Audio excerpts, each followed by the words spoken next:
Copié mais jamais égalé, Sukuna restera à jamais invaincu. Même Satoru Gojo, l'espoir de toute une génération, n'a rien pu faire contre ce monstre de puissance. C'est pour ça qu'aujourd'hui, on va voir 4 moyens de le tuer, tout ça une bonne fois pour toutes. Le scellé.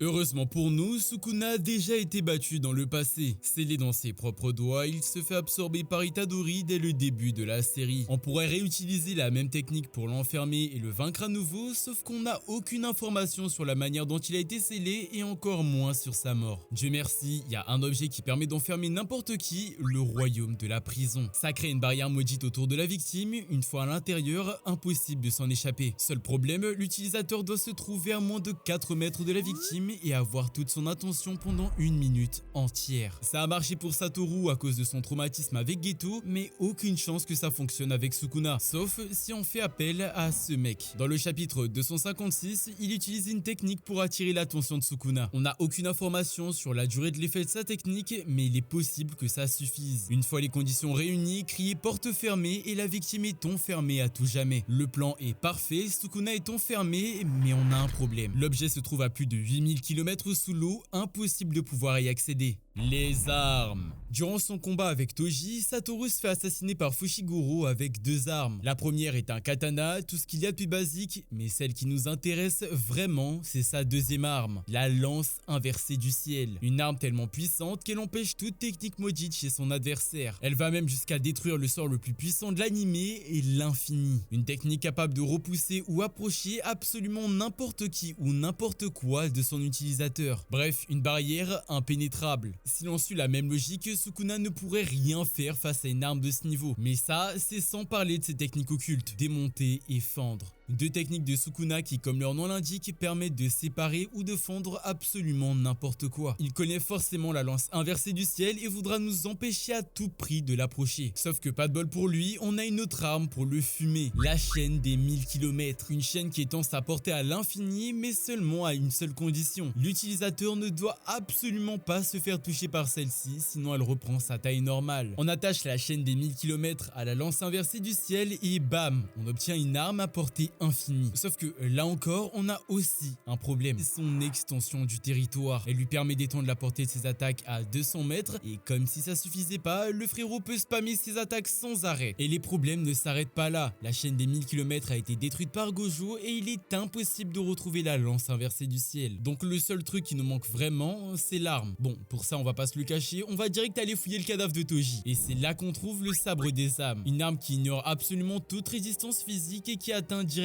l'âme de sa cible. On la voit directement en action dans l'animé quand Toji fait un tête avec un dragon, puis vient pétiner le visage de Geto comme si de rien n'était. Mais bref, même si ça atteint directement son âme, il pourra toujours se soigner avec un sort d'inversion, pas vrai? Bah c'est là qu'intervient le passif de notre arme. Si l'utilisateur peut voir les âmes et qu'il inflige des dégâts, il est impossible d'utiliser le sort d'inversion sur les zones touchées. Sauf que concrètement, ça veut dire quoi voir les âmes? Pour le comprendre, il faut revenir au début de l'animé. On nous y explique que les humains normaux ne voient pas les âmes ni les fléaux, mais les exorcistes oui. Il y a certaines exceptions comme Toji qui a été longuement exposé aux fléaux et du coup arrive à les sentir avec son corps, mais pour Maki c'est totalement différent. Après sa rencontre avec un sumo dans le chapitre 197 du manga, elle arrête de vouloir absolument devenir comme tout le monde et se fie enfin à ses sensations. C'est une notion qui est assez abstraite, donc si je dis n'importe quoi, n'hésitez pas à me corriger dans les commentaires. Je récapitule, on a une arme cheatée qui ignore la défense de Sukuna, une utilisatrice qui empêche Sukuna de se régénérer. Bah je pense qu'on a fait le tour là, il est temps d'aller... Non, quand même pas frérot, quand même pas. Même si le plan a l'air parfait et qu'il ne s'est toujours pas correctement soigné depuis son combat avec Gojo, si personne d'assez fort n'est avec Maki,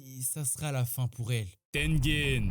Depuis la saison 2 de l'animé, il a de sérieux problèmes. Son réceptacle qui se fait assassiner par Toji, Gojo qui veut se rebeller et Geto qui part en couille. Rajouter à ça un Kenjaku qui essaie à tout prix d'utiliser pour son plan. Bref, c'est pas la joie de son côté. L'objectif de Kenjaku était de le faire fusionner avec tout le Japon afin de se débarrasser de tous les déchets et ne garder que les plus forts. Mais maintenant qu'il est mort et que Tengen est en train de fusionner avec le Japon, la meilleure option serait de fuir le pays et laisser Sukuna l'affronter. Il mourrait sans aucun doute de la main de Tengen et on n'aurait plus qu'à terminer le travail. Sur le papier, ça c'est un très bon plan, même notre meilleure option, mais là encore on a un petit problème. C'est pas impossible qu'il finisse par fusionner avec Tengen et connaissant sa force, finir même par contrôler son corps. On finirait alors avec un RN 2.0 et je pense pas avoir besoin d'expliquer où il est le problème. Les exorcistes. Avec tout ce qu'on a vu précédemment, c'est sûrement notre meilleur atout. Pour notre plan, on aurait besoin de Yuta, Yuji, Miguel, Akari, Laru, Kusakabe, Shoso, Ino, mais surtout de Nobara. Elle est la seule personne capable d'attaquer Sukuna à distance tout en lui infligeant des dommages irréversibles. En gros, d'attaquer directement son âme. On l'a vu durant son combat avec Mahito, un seul clou dans sa tête aura suffi. Et encore là, ce n'était qu'un clone, mais les dégâts se sont quand même répercutés sur les deux parties. En clair, si elle arrive à planter un clou sur Sukuna, elle pourra lui faire autant de dégâts qu'elle le veut. Et pour éviter qu'il se soigne, on ramène Maki avec le sabre des âmes et bam, le tour est joué. On finit le travail avec une technique de l'ange, l'échelle de Jacob. Une technique qui permet à son utilisateur de supprimer toute technique maudite dans une certaine zone. Sukuna sera complètement désarmé et c'est là que Yuji entre en scène. Avec sa technique signature, le coup de poing divergent. Une technique qui lui permet d'attaquer en décalé son adversaire. Le premier coup est basique, mais quelques secondes après la première attaque, une décharge d'énergie occulte suit son coup. Et si ça ne suffit toujours pas, son extension du territoire, l'hôtel démoniaque, devrait suffire. Dans le chapitre 257 du manga, Sukuna explique à Uraome que lorsqu'il était dans le ventre de sa mère, Sukuna a été obligé de manger son frère. Ce qui nous explique pourquoi il a une apparence aussi bizarre alors que de base, il est humain. Après ça, son frère se serait réincarné dans un autre corps et cette réincarnation aurait fait un enfant avec Kenjaku et cet enfant, c'est Itadori. Donc Sukuna serait l'oncle de Yuji, Kenjaku la mère, Jin le père et Shoso